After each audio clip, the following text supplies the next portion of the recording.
Bonjour, on va commencer donc cette première session. La première oratrice, donc Valérie Masson-Delmotte, que je présente rapidement peut-être, qui est donc une chercheuse sur le climat bien connue et qui est aussi coprésidente du groupe 1 du GIEC. Donc je te laisse la parole.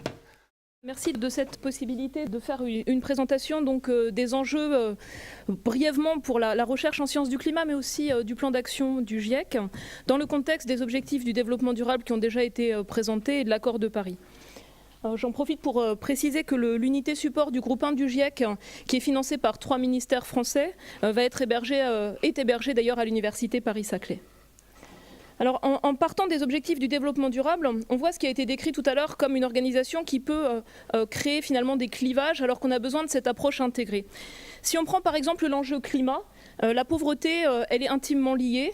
Il y a la question de la vulnérabilité des populations les plus pauvres, identifiée dans le 5e rapport du GIEC. Il y a aussi la question de la capacité d'action en termes d'adaptation, par exemple.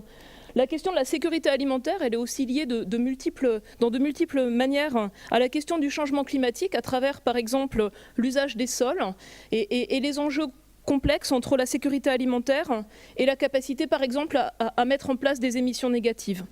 On peut également, évidemment, voir un lien direct avec l'eau, avec l'énergie, avec les infrastructures résilientes, avec la préservation de la biodiversité terrestre ou marine et les services que ces écosystèmes nous rendent. Alors le climat, il a été mis dans l'objectif 13 et pour l'instant, il n'y a pas de contenu. C'est-à-dire le contenu, les indicateurs qui vont être mis en place sont ceux qui vont être construits dans le cadre de l'accord de Paris. Alors l'accord de Paris, il est décrit comme universel, ambitieux. Moi, je le décris comme agile, c'est-à-dire avec un mécanisme de révision régulier. Il vise à mettre en place un plan d'action pour limiter le réchauffement largement en dessous de 2 degrés. Et il y a plus de 100 pays qui ont demandé de considérer attentivement l'objectif 1,5 degré. Et l'accord de Paris a formulé explicitement une invitation au GIEC à produire un rapport spécial autour des impacts d'un réchauffement de 1,5 degré, et je vais en dire un mot tout à l'heure. Donc il met en place ce cycle de 5 ans pour les contributions nationales et l'inventaire global.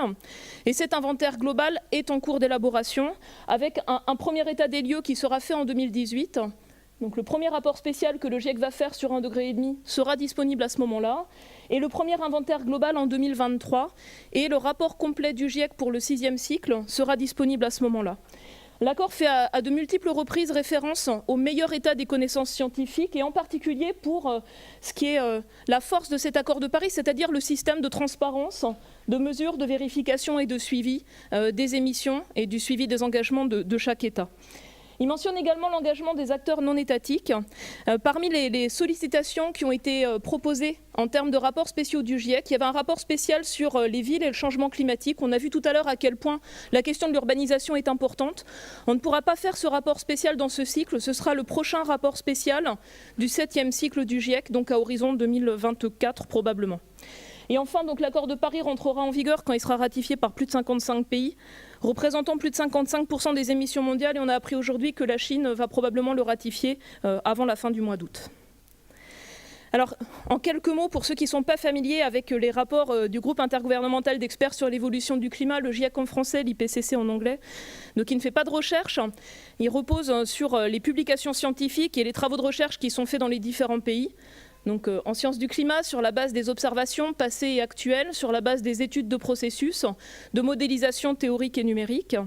Donc dans le but de faire une évaluation objective, transparente et complète des différentes dimensions, donc scientifiques, techniques et socio-économiques vis-à-vis des risques associés aux impacts des activités humaines sur le climat. Et dans ce 6e cycle, on veut mettre l'accent sur les solutions et donc les options d'adaptation et d'atténuation. Donc il repose sur le travail volontaire de centaines d'auteurs pour chacun des volumes et de milliers d'eurolecteurs, c'est ce qui fait sa force, et avec le mandat d'être pertinent pour les options politiques, mais pas prescriptif. Alors les prochains rapports du GIEC, j'en viens directement à notre plan de travail. En 2018, un rapport spécial sur les impacts d'un réchauffement de 1,5 degré au-dessus du niveau pré-industriel et les trajectoires de gaz à effet de serre associées. Et les précisions suivantes sont importantes dans le contexte du développement durable et de l'action pour éradiquer la pauvreté. C'est un rapport qui a été demandé, qui a un poids politique particulièrement important, à la fois par rapport à ce qui a été nécessaire pour obtenir un accord à Paris, mais aussi dans le cadre d'une discussion entre les différents pays sur les pertes et dommages, c'est-à-dire les conséquences inévitables d'un réchauffement climatique non maîtrisé. La réunion de cadrage aura lieu à Genève au mois d'août, avec 78 participants, avec un équilibre pays en développement, pays développés, 30% de femmes, on fait mieux qu'à l'envie, et parmi 589 nominations. En 2019, un rapport spécial sur changement climatique, océan et glace, vous avez vu que d'un point de vue de la commande politique, parce que ces demandes de rapports spéciaux sont une commande politique pour les scientifiques du GIEC, la question des océans elle a été prise en charge. Et puis enfin, en 2019, un rapport spécial sur un ensemble complexe de sujets qui vous montre la difficulté d'identifier une priorité sur changement climatique et au sens large, usage des terres, avec les questions de la dégradation des sols, la désertification, de la sécurité alimentaire et des flux de gaz à effet de serre des écosystèmes terrestres dont je pense on va parler dans la session suivante. On aura un rapport méthodologique sur les inventaires d'émissions de gaz à effet de serre à horizon 2019. Et puis enfin, le rapport complet de chaque groupe de travail et une synthèse à horizon 2022. Personnellement, je serai extrêmement attachée à ce qu'on innove pour ce 6e cycle, et en particulier pour arriver à trouver un moyen de mettre en avant la dimension régionale qui reflète l'évolution aussi, les progrès de production de connaissances et qu'on voudrait transmettre de cette manière-là aux décideurs. Alors maintenant, quelques éléments de contexte.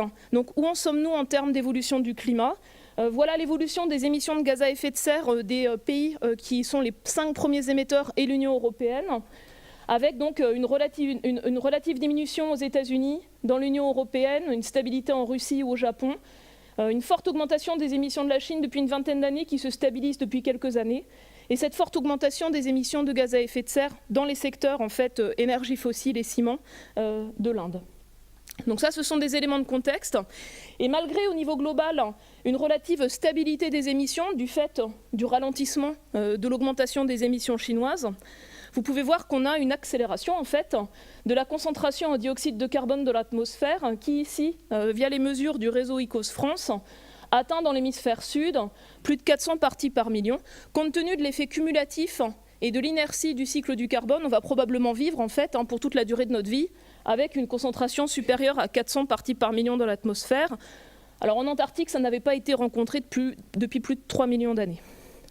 Alors pourquoi est-ce que la concentration a continué à augmenter rapidement ? C'est parce qu'on a eu un événement El Niño l'année dernière. On a eu des incendies de forêt dans les régions tropicales, on a eu des vagues de chaleur dans certaines régions continentales de l'hémisphère nord. Ça a fait diminuer la capacité des surfaces continentales à stocker une partie du CO2 et c'est la raison pour laquelle, malgré des émissions qui se sont globalement stabilisées depuis une année, on a cette concentration dans l'atmosphère qui continue à augmenter. Alors si on regarde ce qui a fait augmenter les concentrations en CO2 dans l'atmosphère, depuis le niveau pré-industriel, ici on l'estime à la fin du 19e siècle, donc c'est la consommation de charbon, de pétrole, de gaz, la production de ciment, la déforestation. Et ça a été en partie compensé par l'augmentation du carbone stocké dans les sols et dans la végétation, et puis le carbone stocké dans les océans, ce qui conduit à son acidification et des conséquences qui restent encore parfois difficiles à évaluer pour les écosystèmes marins. Donc on voit à quel point on interagit avec l'ensemble des milieux naturels, ne serait-ce que par rapport au cycle du carbone global. Si on regarde l'évolution de la température à la surface de la Terre, vous avez ici l'émission qui est faite, l'estimation des changements de température par rapport au 19e siècle, qui est faite par nos collègues britanniques au Met Office, chaque année avec la barre d'erreur en noir. Ça s'arrête ici en 2015, 2016 sera probablement plus chaud que 2015, compte tenu de la situation exceptionnelle des derniers mois. Et vous avez en orange les simulations historiques qui ont été faites avec un ensemble de modèles de climat, et après 2005, les simulations prospectives qui ont été faites avec un scénario qu'on appelle le scénario 4.5. Donc vous voyez qu'on a cette dispersion entre les différents modèles de climat qui reflètent l'incertitude que l'on a dans la représentation de tous les phénomènes de rétroaction, et en particulier la sensibilité du climat, pour laquelle on a des voies de progrès majeures en combinant de nouvelles observations des propriétés des nuages, les interactions nuages-circulation, et ces observations de processus actuels avec les données sur le passé et la dispersion entre les différents modèles de climat. Vous voyez qu'on est à peu près dans l'enveloppe. Alors si on fait référence à l'accord de Paris qui a cet objectif de long terme de réchauffement à moins de 2 degrés par rapport au climat pré-industriel, on peut souligner qu'en 2015, c'est la première année où on atteint 1 degré de plus que la fin du 19e siècle. Alors le pré-industriel, strictement, on peut le définir comme cette période-là, et on peut estimer que sur les derniers 30 ans, on est autour de 0,6 degrés au-dessus de ce niveau pré-industriel si on le considère sur une moyenne d'une 30aine d'années. Alors l'accumulation d'énergie dans le système climatique se poursuit et grâce au réseau de mesures en profondeur de température, de salinité, etc. dans les océans, on est capable d'avoir une estimation relativement fine du contenu de chaleur dans les océans. C'est essentiel de poursuivre cette capacité d'observation des océans parce que c'est là où se stocke plus de 90% de l'énergie accumulée et que ce surplus d'énergie dans les océans va jouer un rôle déterminant dans les évolutions à moyen et long terme. La capacité d'observation des océans avec la mémoire en fait qui existe des interactions océan-atmosphère, elle va jouer aussi un rôle déterminant dans la capacité de faire des prévisions à l'échelle saisonnière, à l'échelle interannuelle, ce qui est aussi un développement majeur en sciences du climat. Et puis enfin, vous avez ici le suivi par le CNES de l'évolution récente du niveau des mers, cette fois-ci depuis les années 1993, avec donc une accélération de la montée du niveau des mers sur ces dernières décennies, en particulier du fait d'une contribution croissante de la fonte et de l'écoulement des glaces du Groenland et de l'Antarctique. Et cette question du niveau des mers, elle est bien sûr extrêmement importante parce qu'elle va se jouer sur des échelles de temps qui sont très longues, des échelles de temps de plusieurs siècles à plusieurs milliers d'années. Et ça demande vraiment d'intégrer les évolutions futures dans les décisions de planification actuelles. Alors les changements qui sont détectés, je ne vais pas vous les résumer, le recul de l'enneigement, le réchauffement au-dessus des continents, l'augmentation de la vapeur d'eau détectée dans l'atmosphère globale, 1 degré de plus, c'est 7% d'humidité potentiellement. Le recul de la banquise arctique, alors du côté de l'Antarctique, un travail récent auquel j'ai contribué et qui montre que beaucoup des tendances récentes, que ce soit pour la banquise ou même pour la température de l'air au-dessus du continent, sont simplement des variations qui font partie des variations naturelles, telles qu'on peut les caractériser sur les siècles précédents. Et puis enfin, un point qui est très important, c'est la relation entre changement climatique et événements extrêmes, avec une relation avec l'intensité des précipitations torrentielles, des effets contrastés par rapport aux sécheresses, par exemple du secteur méditerranéen ou dans d'autres régions comme dans le centre de l'Amérique du Nord. Et puis un signal très clair par rapport à la diminution des extrêmes froids, à l'augmentation des extrêmes chauds. Et donc je veux souligner qu'au-delà de la détection, il y a tout un travail qui se fait pour l'attribution, c'est-à-dire la compréhension des changements observés, la part qui peut être due à l'influence humaine. Alors au niveau global, sur le réchauffement observé depuis 1951, il est principalement piloté par les rejets de gaz à effet de serre dus à nos activités, en partie compensé par le rejet de particules de pollution et leur effet refroidissant. On a connu des crues remarquables sur les bassins de la Loire et de la Seine le mois dernier. Une équipe internationale avec 2 collègues français, Robert Vautard et Florence Abetz de l'IPSL, ont conclu à une influence humaine discernable dans l'intensité de cet événement, donc un cumul record de précipitations de printemps, plus de 80% plus susceptible de se produire du fait de l'influence humaine sur le climat. Alors l'état des connaissances sur l'attribution des événements extrêmes est hétérogène selon les événements concernés. Le degré de compréhension de l'influence humaine sur le climat et le type d'événement est variable. Il est plus faible pour les événements de petite échelle comme les événements convectifs, ce qui a provoqué par exemple des pluies torrentielles dans le sud de l'Allemagne fait partie de ces processus pour lesquels on n'a pas encore une capacité à conclure. Et puis, il y a également la confiance qu'on a dans notre capacité de relier ces événements ponctuels à l'influence humaine. Et sur ces 2 axes, en fait, ça reflète les capacités actuelles des modèles de climat. Le fait d'aller vers une très haute résolution, comme les développements qui sont faits en France pour aller à l'échelle du kilomètre, joue un rôle déterminant. La qualité des observations disponibles et le fait de maintenir des observations fines dans la durée est critique. Et puis la compréhension des mécanismes physiques à l'œuvre. Vous voyez donc un niveau de confiance élevé sur les extrêmes chauds et froids, intermédiaire sur les pluies torrentielles ou les sécheresses. Moi, personnellement, j'aurais inversé ces deux bulles. Et puis, beaucoup plus faible sur d'autres types d'événements. Et pour donner 2 exemples remarquables, pour la sécheresse récente en Syrie entre 2007 et 2010, toutes les études faites concluent à une influence humaine discernable à la fois sur le déficit de précipitation et sur la température, qui a exagéré en fait l'impact du déficit de pluie. Et pour la sécheresse en Californie, toujours en cours, pas de conclusion sur une influence humaine par rapport au déficit de pluie, fait partie de la variabilité naturelle, en relation avec ce qui se passe du côté de l'océan Pacifique, mais par contre un effet démultiplié par des températures plus chaudes, avec une composante anthropique dans cet événement. Alors c'est aussi important de situer là où on en est par rapport aux trajectoires d'émissions de gaz à effet de serre et aux évolutions futures. Donc vous avez les graphiques que vous connaissez bien, le forçage radiatif, les différents scénarios, et puis la réponse d'un sous-ensemble de modèles de climat à chacun de ces scénarios. Moi j'aime bien toujours montrer à horizon 2300 et pas simplement jusqu'en 2100, parce qu'en fait, les conséquences, elles se poursuivent, sauf dans le scénario le plus bas, avec une accélération, enfin une poursuite du réchauffement dans les siècles suivants. Donc si on se situe par rapport aux trajectoires d'émissions qui ont été évaluées, on est aujourd'hui en fait en dessous du scénario RCP 8.5, si on prend les estimations jusque 2015, mais on est, ça a déjà été souligné, ni sur un scénario de stabilisation autour de 2-3 degrés, ni encore sur un scénario permettant de maîtriser le réchauffement à horizon 2050-2100 à moins de 2 degrés. Et ce graphique souligne aussi également à quel point, dans les scénarios compatibles avec une stabilisation du climat à moins de 2 degrés, on a une part importante d'émissions négatives qui sont déployées au-delà de 2050. Et enfin, donc, il y a beaucoup de travaux qui émergent pour relier une cible de température à long terme avec les transitions à mener. Et elles montrent tous en fait qu'une cible de 1,5 degré ou 2 degrés finalement implique les mêmes transformations, simplement d'être capable de les déployer essentiellement plus rapidement. Alors si on regarde cette question de 1,5 degré, 2 degrés ou davantage, ce qu'on peut souligner, c'est qu'on a très peu de scénarios permettant d'évaluer sur le long terme les conséquences d'un réchauffement de seulement 1,5 degré. On a uniquement quelques exceptions dans le scénario 4.5 et on a également quelques exceptions dans le scénario 2.6. Et pour pouvoir aborder les conséquences, en particulier à l'échelle régionale, sur les événements extrêmes, on a besoin d'ensemble de simulations. On a besoin également de développement méthodologique. Est-ce que ça a un sens d'aller regarder quand on atteint 1,5 degré dans un scénario qui ensuite se poursuit ou pas?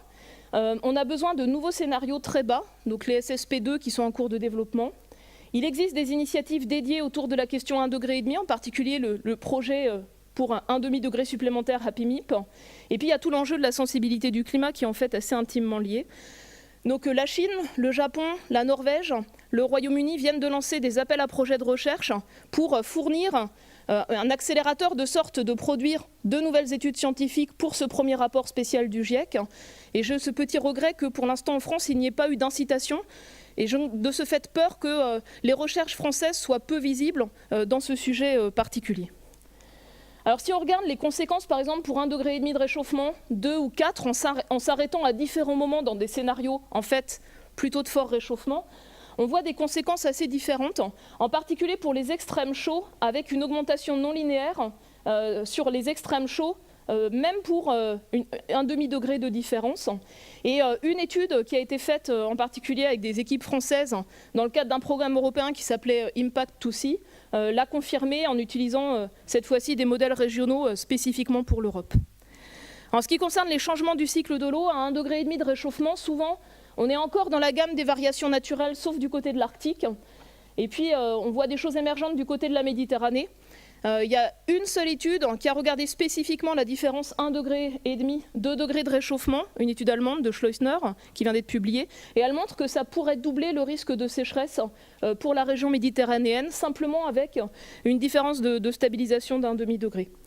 Alors pour résumer un certain nombre de ces travaux, pour 2 degrés de réchauffement, on s'attend à 50% de la population mondiale affectée par des impacts hydrologiques. Voilà une étude européenne qui a été faite sur l'intensité des crues centennales ou décennales et qui montre un risque de forte augmentation. Le rouge, c'est 40% d'augmentation de l'intensité des crues centennales ici, même pour simplement 2 degrés de réchauffement et pour l'Europe. Et puis pour 3 degrés de réchauffement, en fait, les changements du cycle hydrologique toucheraient de l'ordre de 50% de la surface terrestre. Alors certains impacts vont dépendre du scénario, donc ça c'est la diapositive plutôt pour les spécialistes. Dans les scénarios bas carbone, en fait, vous voyez qu'on a des changements de précipitation globale pour 1,5 degré de réchauffement supérieur à ce qu'on a pour 1,5 degré de réchauffement dans les scénarios business as usual. Et la raison est que dans ce cas-là, en fait, on n'a pas les mêmes rejets de particules de pollution, on n'a pas les mêmes rejets des autres gaz à effet de serre que seulement le CO2. Et en fait, le scénario, le type de scénario suivi va affecter les impacts pour une intensité de réchauffement donnée. Et ça, c'est quelque chose qui a été insuffisamment exploité, exploré, pour lequel on a vraiment besoin d'avoir des connaissances plus robustes qui se développent rapidement. Alors vous connaissez certainement cette figure qui résume l'analyse en fait du 5e rapport du GIEC en termes de risques supplémentaires. Donc fin août, on va avoir une réunion d'experts en fait de Future Earth, Provia et le GIEC sur l'intégration à travers les différentes disciplines sur les risques climatiques et les solutions durables, les leçons issues de la R5 et comment on peut faire mieux pour avoir une meilleure intégration entre l'analyse, disons, physique du climat, impact, solutions durables d'atténuation pour le 6e rapport du GIEC. Alors, quelques travaux récents, par exemple la synthèse de Jean-Pierre Gattuso pour les océans, montre à quel point, pour une ampleur modeste de réchauffement, on peut avoir des risques très importants, en particulier pour les coraux d'eau chaude, pour certains types de pêcheries et pour les services associés à ces capacités des écosystèmes marins.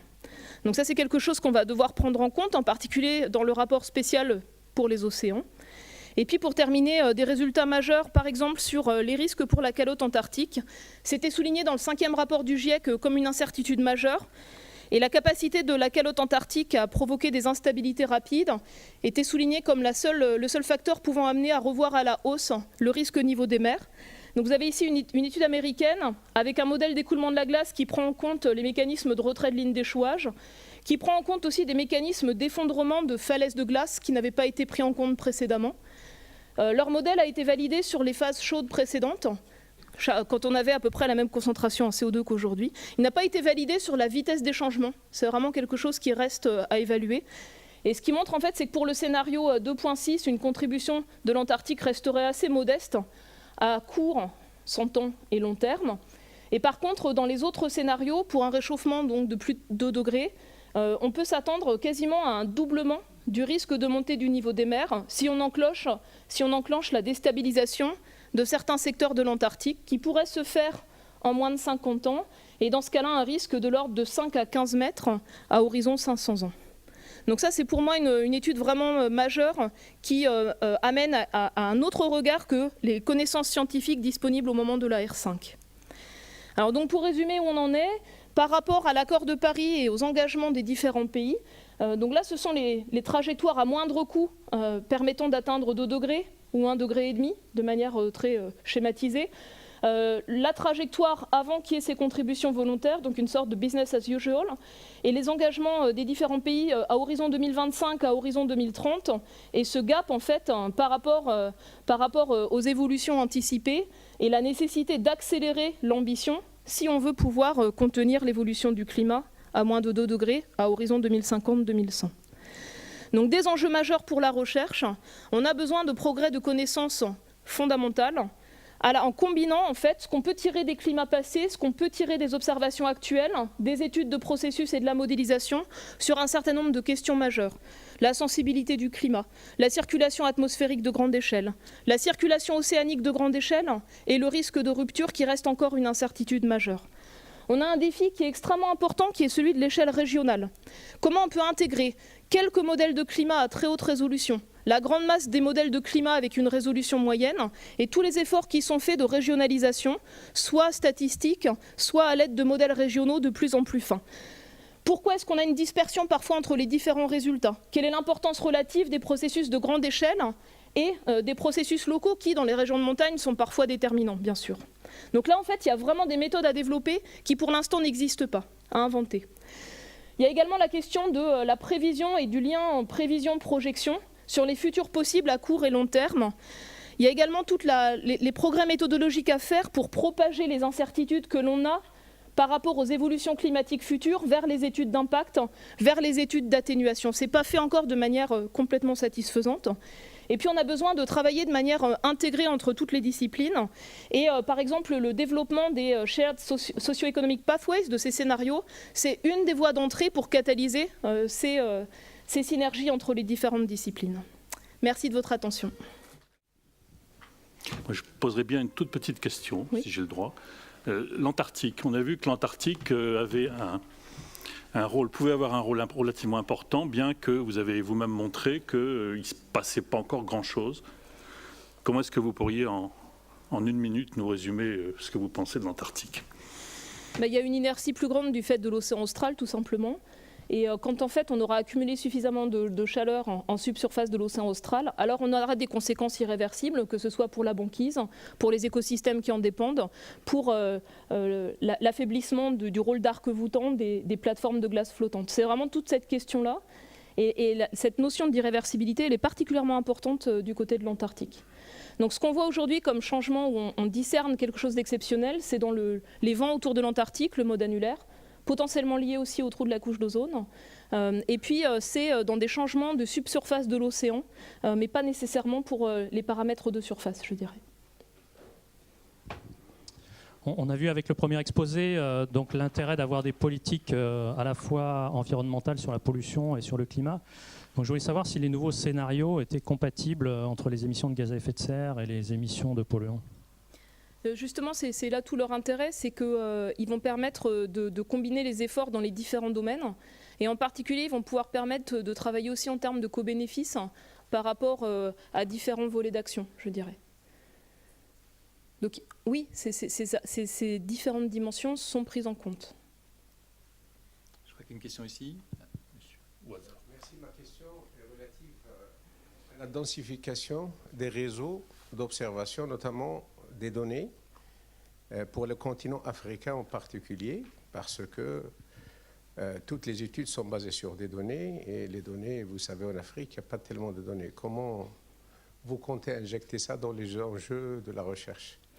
Donc ça ne relève pas en fait du travail du GIEC lui-même, mais c'est vraiment un enjeu majeur et qui a été pris à bras-le-corps par les programmes internationaux, je dirais, le programme mondial d'études du climat, le programme d'observation en fait du système Terre. Il y a la question en fait de la densité du réseau, il y a la question de la continuité des mesures, il y a la question de la qualité des mesures, il y a la question du renforcement de capacité. Et donc dans toutes ces dimensions-là, il y a vraiment un effort majeur à mener. Ça c'est évident. Et il y a également un effort majeur qui est à mener pour pouvoir disposer de toutes les données, pas uniquement les données issues de la recherche académique, mais de toutes les autres données qui sont disponibles pour pouvoir faire ce type d'évaluation. Donc le recueil des données, de toutes les données disponibles d'observation est vraiment extrêmement important. Une question là-bas, oui. Oui, Wolfgang Kramer, CNRS, Aix-en-Provence. Merci Valérie. Ce point-là avec l'échelle régionale, je m'interroge beaucoup parce qu'au niveau du 5e rapport, on s'est battu beaucoup pour ajouter d'informations régionales. Et on fait souvent semblant qu'il nous faut beaucoup plus de recherche pour comprendre les enjeux régionaux. En même temps, on a beaucoup de compétences qui ne sont pas, à mon avis, encore bien résumées. Et je parle évidemment pour la Méditerranée parce que c'est ma préoccupation, la préoccupation d'un grand groupe de chercheurs en France et ailleurs. Comment dans la structuration, dans le cadrage pour le prochain rapport, l'aspect régional va être pris en compte ? Donc on a eu une réunion d'experts en fait, du GIEC en septembre dernier sur cet aspect-là, qui a formulé un certain nombre de recommandations. Avec les coprésidents des groupes 1 et 2, nous on voudrait on a déjà formulé à la dernière réunion plénière la proposition d'innover et de proposer un nouveau volume des rapports du GIEC qui soit un rapport régional pour justement mobiliser les experts régionaux, les connaissances qu'on peut tirer des différentes dimensions et surtout faciliter l'intégration entre la partie disons physique du climat et la partie impact, adaptation, vulnérabilité et risque. Alors ça n'a pas été retenu comme un rapport spécial du GIEC et j'ai l'espoir qu'on puisse être convaincant dans la réunion de cadrage de la R6 qui aura lieu au printemps prochain et que ce type d'innovation puisse être accepté, je dirais. Mais ça va dépendre de la communauté scientifique aussi.